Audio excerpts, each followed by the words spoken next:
Thank you. Appreciate that. Thanks so much.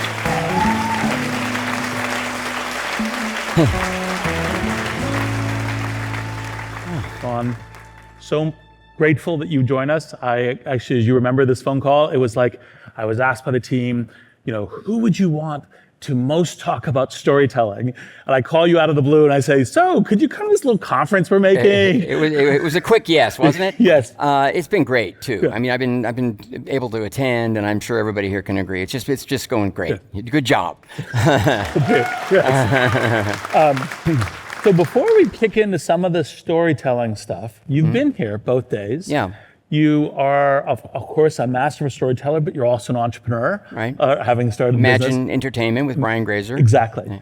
So what are some of the reflections that you've had, kind of from stuff you've seen on stage? Well, there have been many, and of course, I'm always curious, and I'm also learning and here with questions, and it's, we all have the same questions. How is technology shaping life? What does it mean to what I do?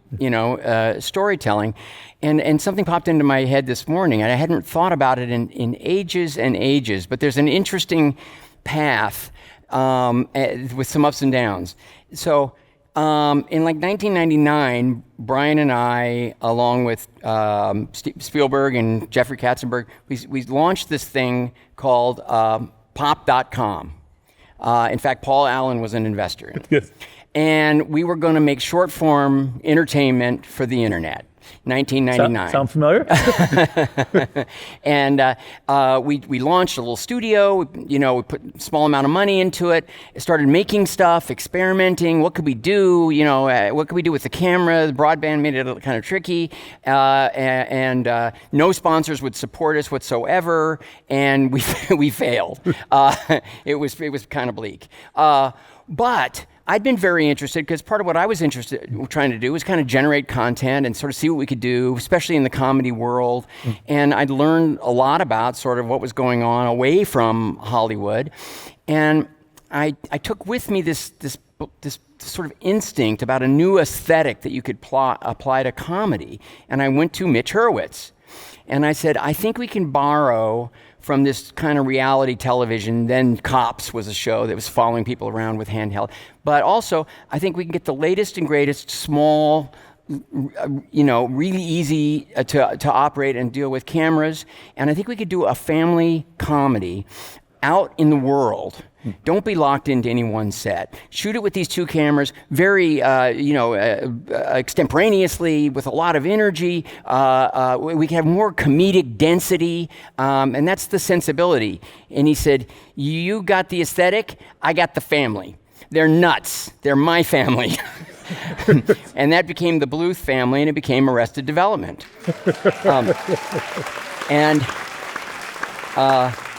And we were reviewed well, and many people felt like it was a sort of a shift, a pivot in a way, in terms of the way comedies were made for television.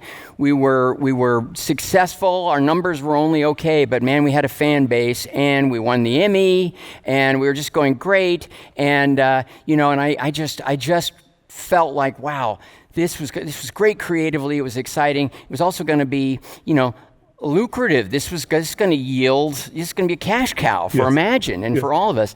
And I guess I would say, as the uncredited narrator would put it, it wasn't. So we did make a lot of money. We've done okay later because it still has a life. We've done more seasons. In fact, Ted, who was yesterday, brought it, and it was one of the early shows that they took and put on. And and it's been a great experience and a great learning experience. But again, we're still trying to figure out how to apply the latest and greatest, and what does it mean to an audience, and how to find that audience. Yep, awesome. And obviously pivots against adversity, a bunch of different other themes that we've been talking about. So let's come back to the kind of grand vision. And one of the reasons I so much wanted to have you share the stage with us was that it's impossible to have a grand vision without a narrative, right? Without a story, without a here's who we are, here's where we're coming from, here's where we're going to. Yes. So have you ever made a movie with the intention of it sparking some real world impact, right? That goes beyond just art and entertainment? Yeah, well, look, there's no such thing as a story. Not only a grand vision, there's not even a little vision. There's not even a Saturday morning cartoon without thematics, without a point of view. And in one way or another, whatever the tone, they're all cautionary tales. Yes. You know, they might if it's a happy ending, it means that they sort of, you know, they overcame whatever they were terrified of, whatever the threat was. If it's a tragedy, you know, then they weren't able to now, and maybe they've learned some things that they can apply later. So it's always about how we're going to navigate the world. You know, what are we going to do? So it exists in every film, but it's not front and center so often, particularly in popular entertainment. But there have been a few for sure. You know, I definitely. I felt that way about Cocoon, you know, a playful comedy, fantasy, sci-fi, you know. But my wife had worked in geriatrics, my wife Cheryl, and I recognized in it a real possibility to just remind audiences how easy it is to neglect people, and also, if you are a senior, how easy it is to sort of give up on the possibility of something really remarkable still happening in your life. So I thought that was one. Beautiful Mind is an obvious one, because we wanted, Brian Grazer, you know, championed that project. I was thrilled to come on board as the director, and we were trying to destigmatize, you know, mental illness. And the Parenthood was one, and thanks. Thank you. Well, it was very personal because all of us involved, the writers, Brian and myself, were all raising kids right about that age, right at that time. But it was inspired. Prior to Parenthood, I went on this long flight with my youngest daughter. She's still my youngest daughter, although you know her as Bryce Dallas Howard, Mandalorian and whatnot. And Jurassic World and so forth. But then she was the 4-year-old who I was going to take charge of on this 17-hour flight to Buenos Aires, while Cheryl looked after the twins with a nanny in the back over there. So we're flying along, and I think they come out with some food right away, and it's this vegetarian sushi, and so that looks good to me. And I thought, hey, Bryce, you want to try vegetarian sushi? And she said, okay, Dad. And she ate it, and she chewed on it, and she projectile vomited all over my shirt in the first hour of the 17-hour flight. Well, that really turned out to be the flight from hell with the twins, who were like only 9 months, and and when I was there getting my bag, sweating off the carousel, I just said, why did no one tell me? Somebody should have explained this. And it actually inspired a drive to comedically actually present, you know, what modern parenthood and what it meant. The latest that I was this 13 Lives that is now streaming on Amazon Prime.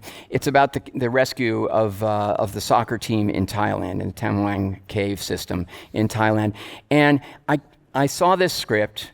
I knew there were documentaries being made. I knew there was a lot that was already known about this story, but I felt like if I could dramatize this and let you know what it feels like, what it might have felt like to be in the midst of this, I thought it celebrated two things that were very important today.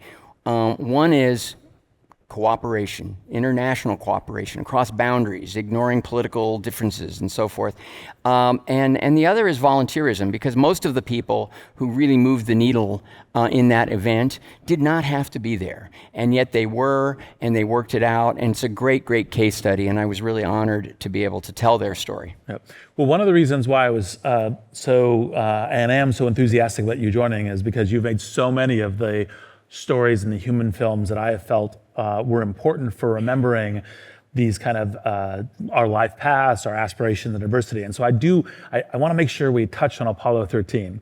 And one of the things that I thought when we were talking a little bit about like what kinds of things we could share with this kind of audience, was a bit of was when you were first testing it and you had that person who said terrible. What that told you about how to get people to connect with stories that were actually kind of that give them some range of experience in understanding things. Well, what Tyler Perry was talking about yesterday is connecting with an audience. Yes. And as technology changes, as the systems change, as the platforms shift and evolve and change, what the thing that I love about it, and that makes me so optimistic, is that it's just creating more dialogue, more sort of possibility to tell stories, and then sort of feedback from audiences, all variety.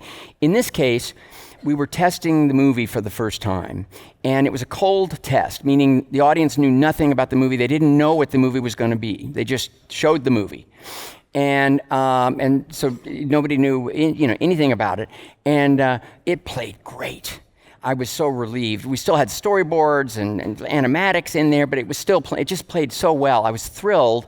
As a Final Cut director, you get those preview cards. I got them, and I immediately looked, and there was one pour.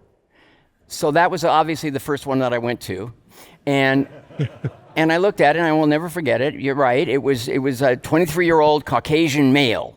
He rated it poor, would not recommend it. No real comments, just these bold negative pencil strokes, And then I flipped it over, and in the back it said, please comment on the ending. This is the only place he actually did a little work. He said, terrible, with an exclamation mark. More Hollywood bullshit. 2 exclamation marks. They would never survive. 3 exclamation marks.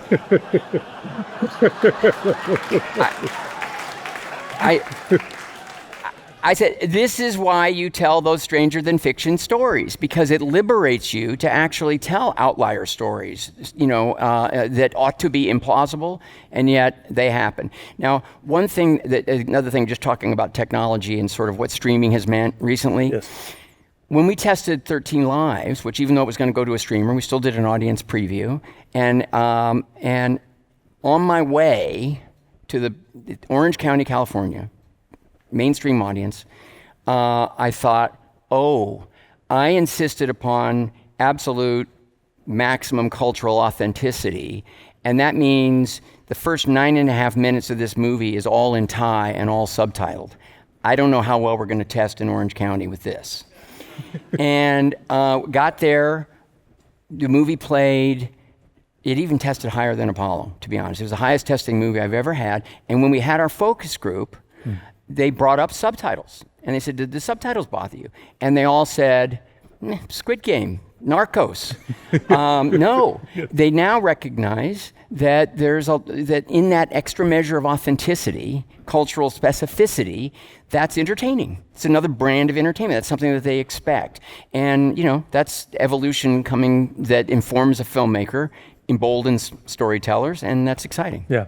Well, one of the reasons, as you know, that I wanted to also cover Apollo 13 as well was that it's the fact is that you have this aspiration, you're going to land on the moon, and yet the goals change and pivot, and it becomes this story of how do you go against adversity and how do you make it work? Mm-hmm. Like the scene of, okay, everything has to fit in there. Right. Yeah. A great scene people like to talk about when they're making the scrubber. Yes. Which wasn't initially scripted. That actually came out of my research when I was meeting with the mission controllers. And basically, it's one of the quickest, easiest scenes we shot in the whole film, and it's one of the ones that people love to talk about. That was a lesson for me because had I not pursued directing, had I not been able to transition from a child actor, I probably would have become a journalist or a history teacher. I'm not sure which it would have been, but when I learned the value of actually trying to get it right in these stories, it was incredibly liberating, and I thought it would actually limit my creativity, and in fact, it opened channels to sort of apply everything that I'd learned on every kind of movie, comedy, fantasy, whatever, to in a rigorous way to effective storytelling, to be able to build upon the facts and try to create a sort of an empathy channel for audiences to really connect with those characters and imagine what it might have been like to be in those circumstances. And what are the ways, other than instinct, which obviously you have in depth, that you think, okay, this will connect with people? this is the kind of thing that there's a chance, obviously you go through the work, you always combine intuition with data and say, but like this might connect with people. What are the kinds of concepts when you're thinking about stories? I sort of bet on myself. You know, I mean, I'm going to have to live with it for a long time. Yes. Now, I would say Brian Grazer has a better sort of, I don't know, gut. He's kind of got a great marketing mind and great instincts. And so he follows his own heart, but he's also got an analytical side that's incredibly valuable. I don't trust that in myself as much. I go more by, this fascinates me, and I have to believe I can bring something of myself to it. And it sounds strange given the wide range of projects that I would do, from The Grinch, to Apollo 13 or 13 Lives. You know, it's just kind of all over the place. But in each and every one of those, outside of maybe one or two that I won't say, but that don't have much of myself, and maybe I regret that a little. There's something about it that I connect with, and I have to have the confidence that I'm going to find something in that story that's really worth sharing to people, because I just, I'd hate to waste people's time. Yeah, well, I don't think you ever have, and we only got to 2 of the many questions that I wanted to cover. Long answers, sorry. No. So we're going to have to do the podcast. Okay, we'll do. All right, Ron Howard, thank you. Thank you so much, appreciate it. Thanks, man. Awesome. Thank you. Thank you.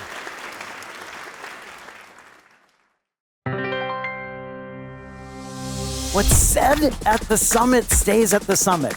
Everybody will have to pay attention. Almost no one sees this coming. Those founders are becoming more globally ambitious. They're coming after your talent, your capital, your market share. The difficulty is when a team has been working so hard on one thing. If you are trying to use your time and your talent and your money in the service of others, the work will never end. We have to deal with inequities. It's different if you're a founder, but when you walk into something so big and so perfect and so successful, it's not about me.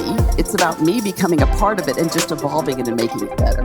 The thing that I love about it, and that makes me so optimistic, is that it's just creating more dialogue. I'm here to tell you that, wow, human innovation's incredible.